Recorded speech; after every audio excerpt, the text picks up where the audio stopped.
चर्चित करण कौशिक हत्याकांड मीडिया ने भुला दिया है और उन लोगों ने भी भुला दिया है जो लोग एक वर्ग विशेष की सुरक्षा के लिए वोट मांगते हैं।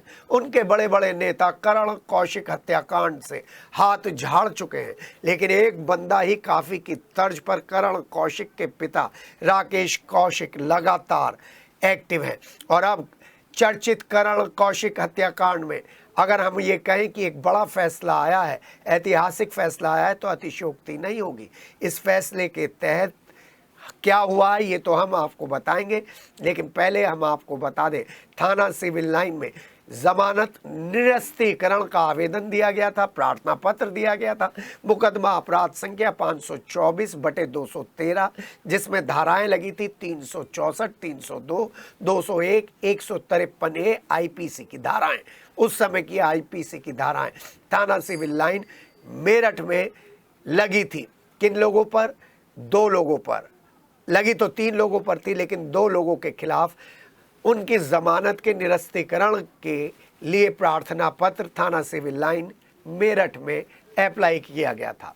विपक्षी गण संख्या 2 यानी कि ताज मोहम्मद और विपक्षी गण संख्या 3 यानी कि सलमान की जमानत को निरस्त करने का एक प्रार्थना पत्र दिया गया था, जिसके ऊपर अब आदेश आ गया है और दोनों की जमानत को निरस्त करते हुए 2 सप्ताह के भीतर आत्मसमर्पण करने का भी निर्देश दिया गया है।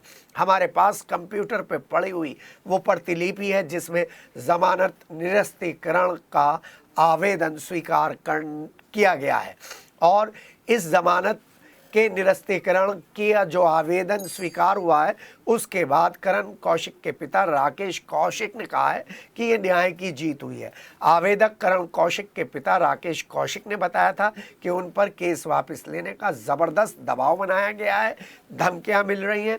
ऐसे में उन्हें जान का खतरा है और उन्हें यही धमकियां दी जाती हैं कि तेरे बेटे को भी मार दिया था, तुझे भी मारा जाएगा।